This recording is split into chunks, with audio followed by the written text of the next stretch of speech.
Assalamu alaikum wa rahmatullahi ta'ala wa barakatuh. Today I want to talk about insulin correction factor for diabetic patient. The insulin correction factor defined as a drop in blood glucose observed after injecting 1 unit of rapid-acting insulin, or the amount of 1 unit of insulin will lower blood glucose. Why we need to know the correction factor for diabetic patient, or the insulin correction factor? The other name for the correction factor is the sensitivity factor. Is the sensitivity factor. It is the other name for correction factor, insulin sensitivity factor.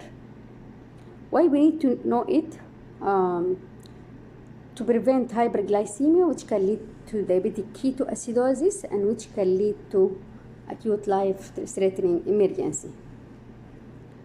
How to calculate the correction factor? We'll find it like 1 to 50, 1 to 100, 1 to 150. What's the meaning of this one? And how we can calculate it? How we can calculate this correction factor? To calculate the correction factor, first we need to calculate the total daily insulin dose. The total daily insulin dose is equal to the dose of the long-acting, the basal insulin, like Lantus, plus all the doses of rapid-acting insulin, like Novorapid. All the doses, like the pre-breakfast, lunch, and dinner, and also if there is extra doses taken. And better to be taken at least after 1 week from the diagnosis, because there is too much variation initially. After calculating the total daily insulin dose, what we can do? Most commonly they are dividing 1,700 by the total daily insulin dose. Some are using 1,500 divided by total daily insulin dose, and this will be the correction factor. How can I use this correction factor? To use the correction factor, like patient coming with the hyperglycemia, you will take his current blood glucose minus the target glucose, like if your target is to keep it 150, and you will divide it by the correction factor. It will come to you the amount of rapid acting insulin that you need to give to decrease this hyperglycemia. And after this one, you know the dose you need to give it to correct the hyperglycemia. After you know the dose to correct for hyperglycemia, if the patient coming with ketosis or a patient coming with mild DKA, what you can do, like as we said, patient coming with mild DKA or coming with hyperglycemia with ketosis, will give fluid, and if the patient can take orally and no vomiting, he can take orally. After that, if the patient want to eat, if this happened before a meal, we will calculate it as the usual dose for the meal plus the correction for the ketone, and the correction for the ketone will be 10% from the total daily insulin dose, and usually we know how to calculate the total daily insulin dose, plus the correction for hyperglycemia as we did by the correction factor. If the patient will not eat complete meal, just a snack, or maybe he will not eat at this time, what we can do, only we will calculate the correction for ketone, 10% of total daily insulin, plus the correction for hyperglycemia as we did their correction factor. I want to give some examples for this one. I have a patient who's not diabetic, like he's 5 years old, and he's on 6 unit Lantus and 2 units Novorapid pre-meal. He coming and his correction factor as written in his follow-up by his doctor is 1 to 100. How we can, and he came with ketone positive 4, and his blood glucose 500. His blood gas is normal. Blood gas is normal. How I will calculate and how I will treat this patient? First, I need to know his total daily insulin he's taking. I will check first total daily insulin he's taking. If we want to calculate his total daily insulin, he's taking 6 units from long-acting Lantus, 6 plus 2 pre-meals. This means 2 plus 2 plus 2 means also 6. 6 plus 6, it will be 12. This is a total daily insulin dose. I will check with the patient. If he did not take his long-acting or basal insulin, like he did not take his Lantus insulin, I will go to give him his Lantus insulin immediately, and better to use the abdomen. Second thing I am going to do, now I have 2 problems. I have his hyperglycemia and he have ketosis. I will give him fluid. I will order for a meal if he is willing to eat by this time and he have no vomiting. Then I am going to calculate his correction for ketone. Okay. First, as I said, I will calculate his correction for ketone. 10% of total daily insulin. His total daily insulin is 12, the basal plus the short-acting insulin. 10% from this, it will come around 1.2. 10%, 10 divided by 100 multiplied by 12. It will come around 1.2. Just I will say it is 1. Insulin will not use point.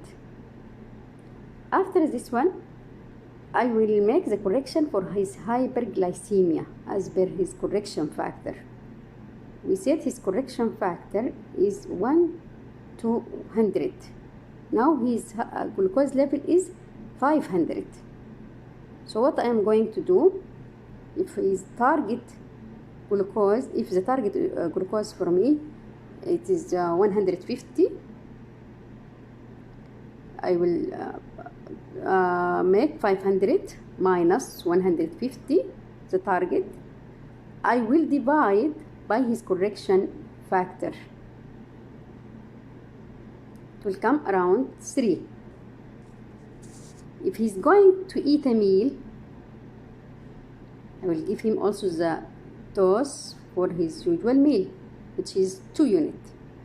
So I have 1 unit for ketosis, 3 units I have it for the correction for his hyperglycemia, and I have 2 units for the meal. So total will be 6 units.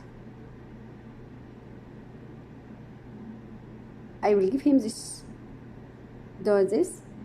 Then after, if the patient came with mild DKA, it will be the same calculation. Same, I can give him same doses. Then after 2 hours from Novorapid insulin, because this is a big time for the working of the Novorapid, I have to check his blood glucose to be sure he did not go in hypoglycemia. His blood glucose is not below 80.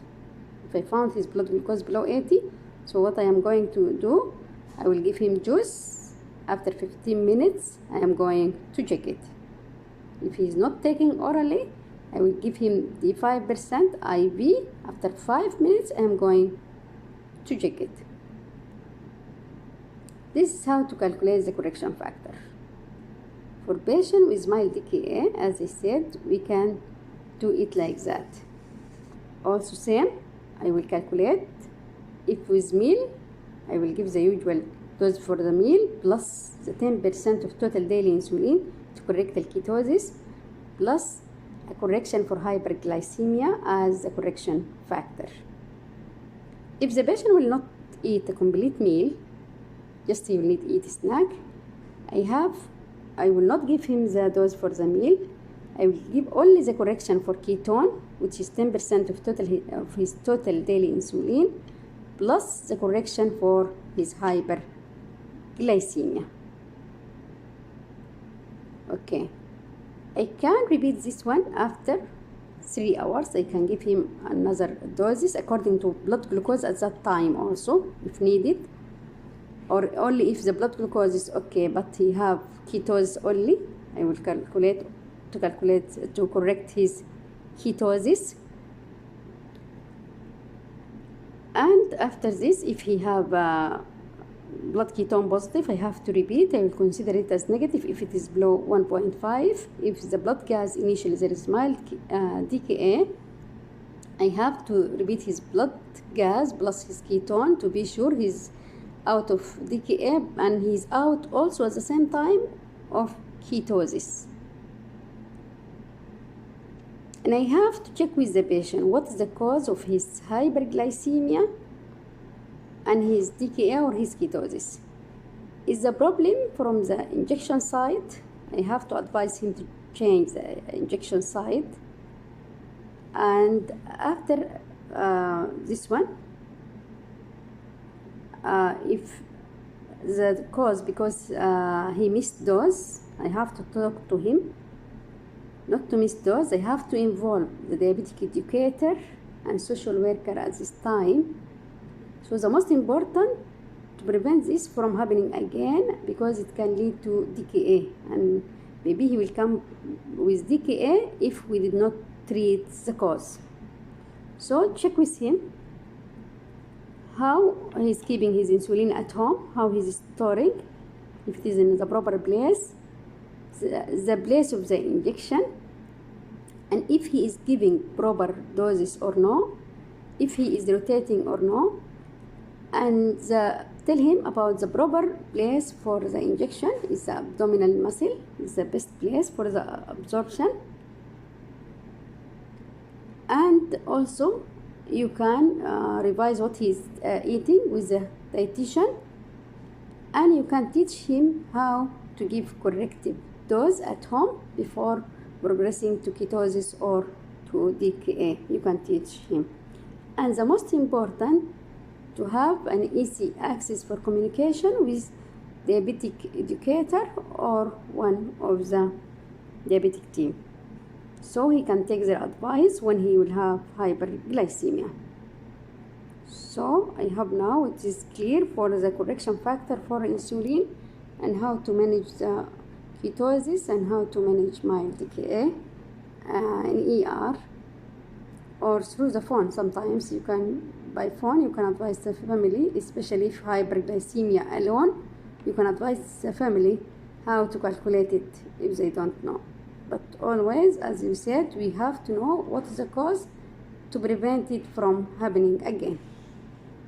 The causes of this hyperglycemia and ketosis, the infection, we have to look for any focus of the infection, and we have to treat it. Always prevention is better than cure. Whenever patient comes with hyperglycemia, ketosis or DKA, we have to know the cause and we have to treat it. Stay safe and healthy, and thank you.